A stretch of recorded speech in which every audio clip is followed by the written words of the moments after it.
So you want to go down this staircase and follow it through all the way down to find this monastery charms. And this area is pretty much covered with the same enemies in the last area.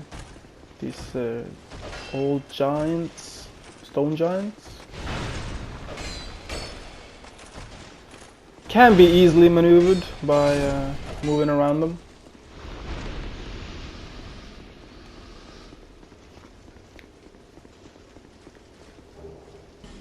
Effigy and some souls. Comes in handy. So as you may have noticed, I played a lot of Assault and Sanctuary since its release, and I'm enjoying it very much, as I had predicted. It's like a 2D version of Dark Souls, really. I haven't finished the game yet, but I think I have like 3 bosses left or so. And maybe I'll try out New Game Plus. Start a new playthrough with a different character. So far I'm trying a pure strength build. And it's working out for me pretty good so far.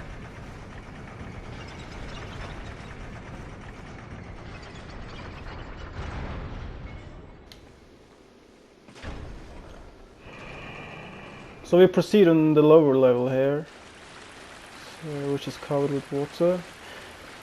You gotta watch out for these guys again. Hollow infantrymen we met in the Forest of the Fallen Giants. And yeah, the basilisk. He can petrify you, and that hurts pretty bad. So you can see it's a result behind there. It's a petrified guy. Ah.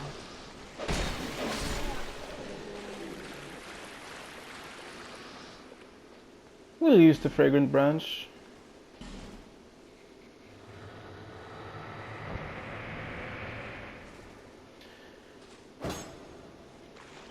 And throughout the game you will need the fragrant branch of yore in order to de-petrify objects, or mostly people, which will lead you to a new place. And here's a new enemy. Most people won't encounter this enemy until Dragonglade Castle. It's the Mastodon, I think. It's a pretty cool enemy design. A friggin' armored elephant.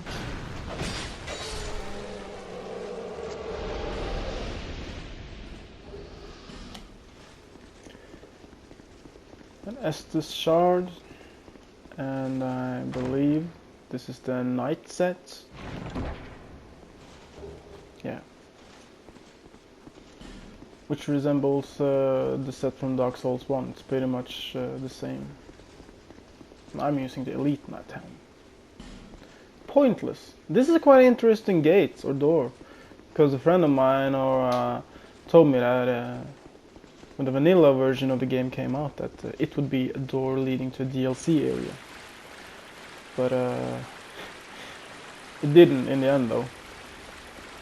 It was quite interesting in putting a door there, because in these games things are usually put there for a reason, in my opinion. So here we find a bonfire. We'll light it up. And from here we move on to the next area of the game.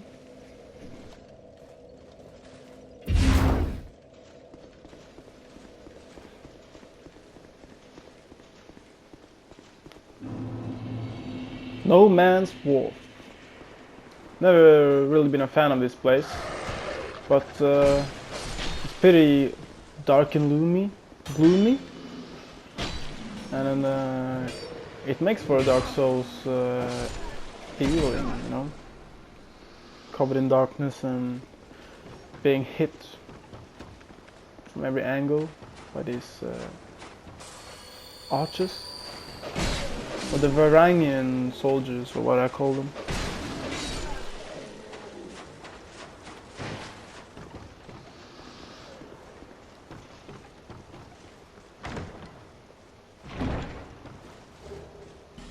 Tiny chunk.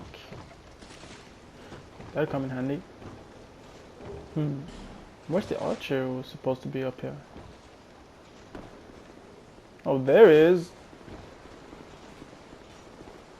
Got stuck behind the crate. Poor bastard.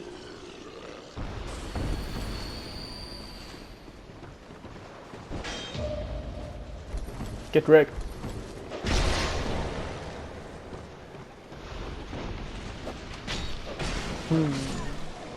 Summon sign. Bradley of the Old Guard.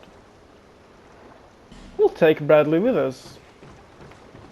He's a shade and not a summon, so I guess he will only accompany us for, I don't know, half the day at dungeon or area. I wonder if this guy came along with the Skull of the First Sin edition. He wasn't here in the original game. So here you gotta watch out. Even though it's pretty easy enemies, if they stack up on you, you will be finished. Like in all Dark Souls games. Never underestimate them.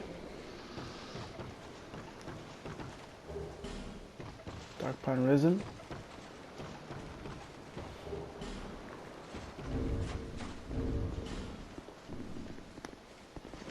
Oh. Go, Bradley. Oh man, he got some miracles in his sleeve. That's cool.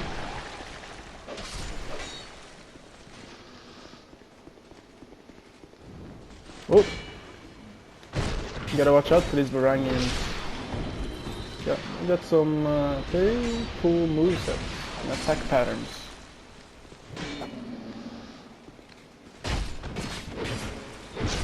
These guys, however, is pretty easy to take down.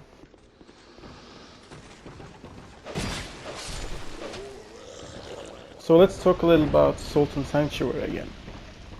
I feel like the game has got most of its influence from Dark Souls titles. Like in Dark Souls you get a bonfire, in Sultan Sanctuary you got sanctuaries. Dark Souls you got covenants. Sultan Sanctuary you got creeds. And so on and so on. So many similarities. But I also think that Sultan Sanctuary stands with a lot of original aspects. But still, for me it's still lots of content and left to be explored, lore-wise and other stuff. There is many characters I haven't even met. I'll learn their background and stuff.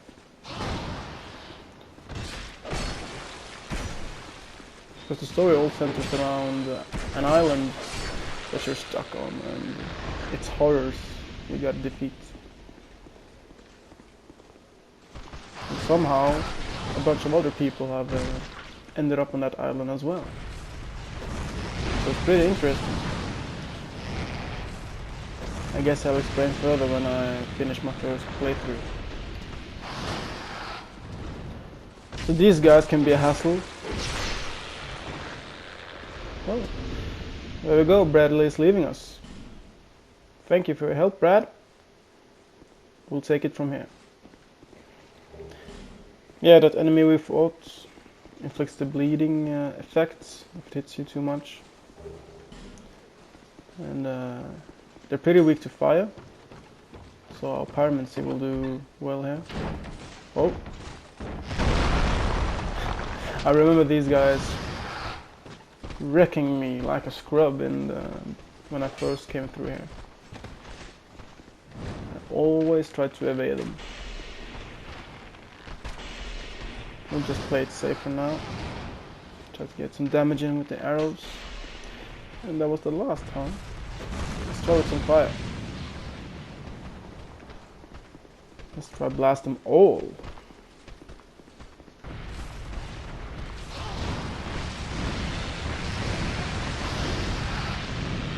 Did we get him? One left.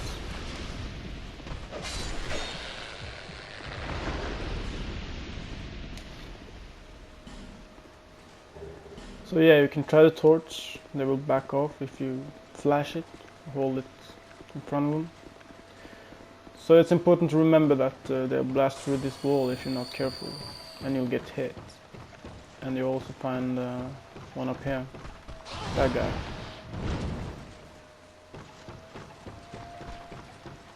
They got a pretty long reach, so try to get in behind them. Get a backstab.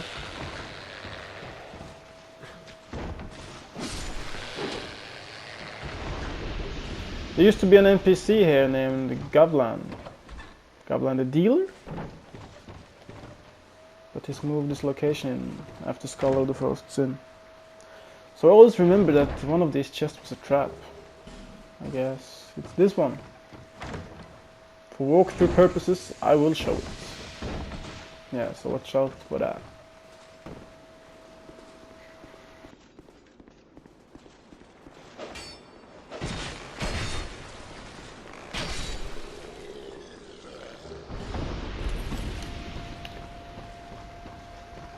So we're nearing the last part of this area, and this is where it gets tricky. It's a lot of enemies and different enemies, so you gotta stay on your toes.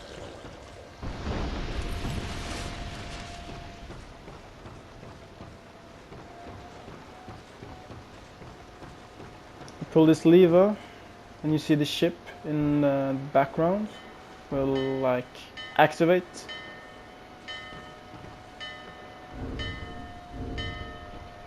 Over there, you see it's lit up now, which means we can board it, and there we'll find our next boss battle, which is a tricky one, or it can be.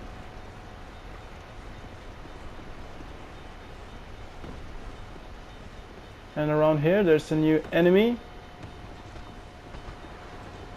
No, not this guy, but that guy, Ninja Crow or something. That's what I'm calling Ninja Crows.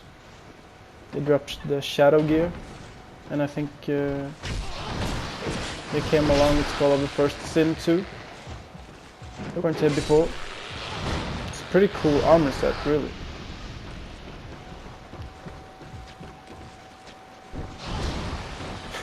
Try to parry that. I don't know if they're parryable, but you gotta try.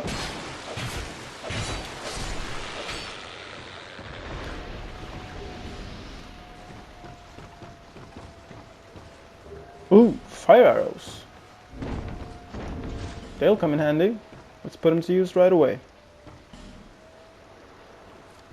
I had a bunch from before. Well, I didn't know.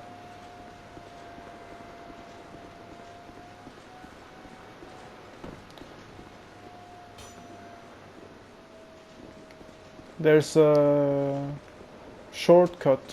I can open the shortcut up there, but I think we'll manage to take the boss on the first try, so we won't be needing that shortcut. Let's try to be optimistic. So you can see the fire arrows does a good amount of damage on these guys now. Can be taken down quite easily. Same with this fella.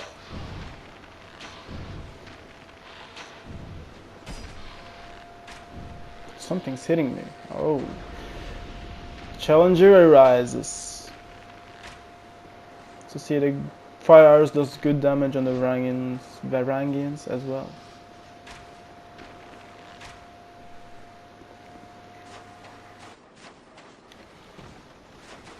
So we'll move out in the water here and pick up this human effigy and life gem, and then we'll proceed to the docks. Here we'll find a new NPC. He won't be so important to us on this playthrough, but more for people running a sorcerer build, a miracle build perhaps.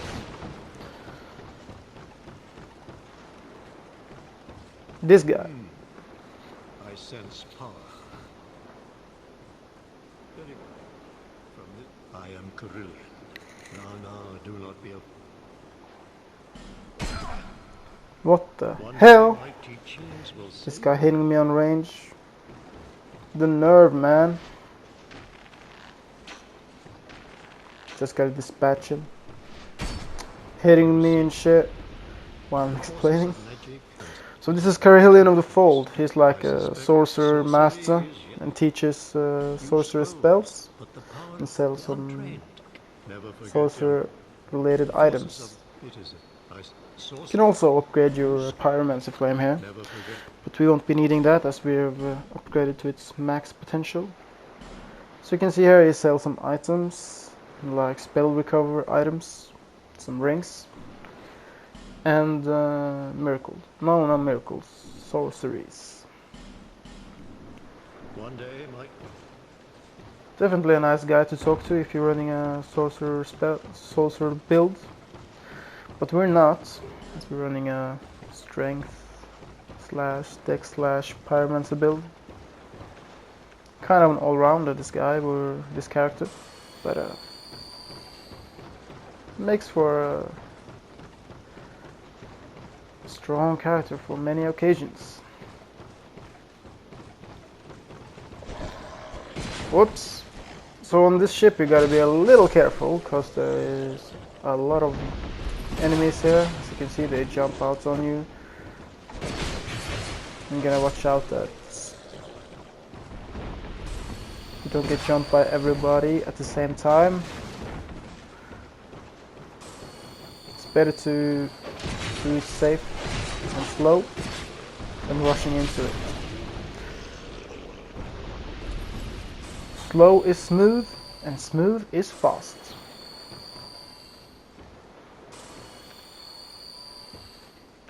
So yet another red phantom in the new game plus edition. Just gonna dispatch of this guy first.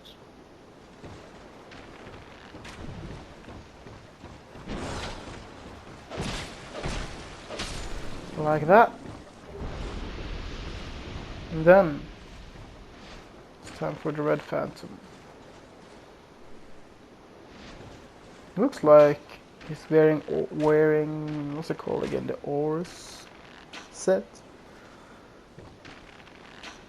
Doesn't want to fight, huh? Oh, here he comes. Is there a spear or a twin blade?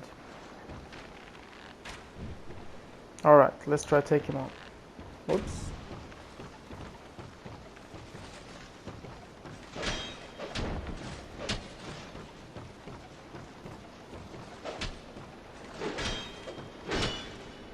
Missed that parry. Again.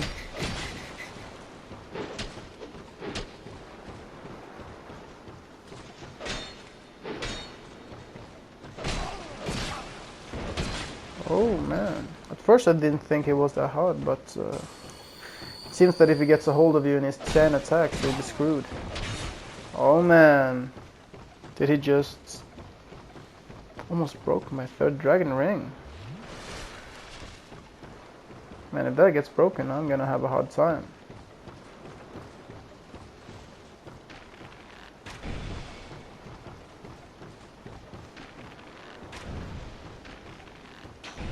So yeah, making it easy. Damn it!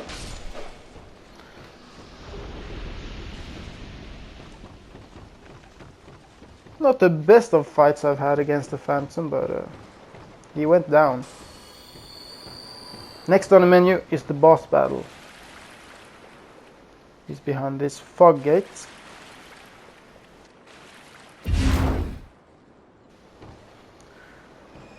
Preparing for the fight, we'll try using charcoal pine resin to the Flexile Sentry. What's different in New Game Plus is the 2 additional enemies here.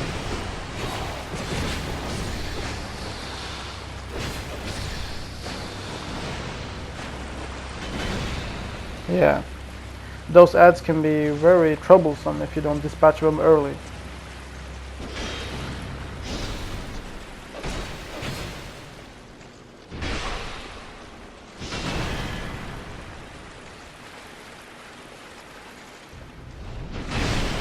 Oh man. Try to make the pillar in the middle create some distance between me and the boss, but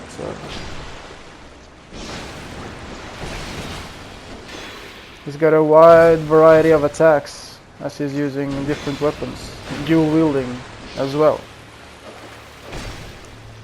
Just wait him out, let him do his chain of attacks, then get a hit in there.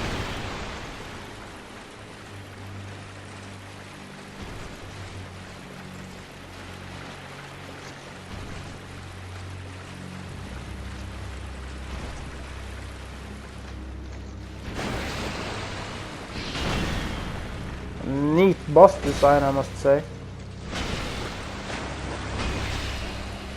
I think the lore behind this guy is that this ship used to carry or transport undead, cursed undead, and this guy was their warden or their keeper. Watched out that nobody escaped. Whoops. And as you notice, the water is rising with the time. So what's important here is to defeat him as early as possible. Because it'll be a battle against time, eventually. It'll be harder to move, and it's quite a hassle at the end when, yeah, you can see the water is rising pretty much.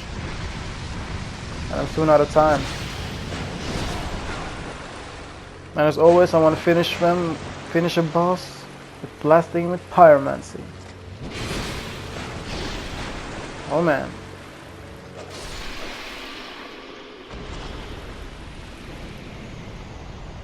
Well, as you can see, the water level is rising pretty much. So if you use a lot of time finding the boss, you'll have a hard time beating him. But we made it. And here we found a pyromancer flame, fireball. We use this compass, which will take us to the next area. Thanks for watching, guys, and as always, stay classy.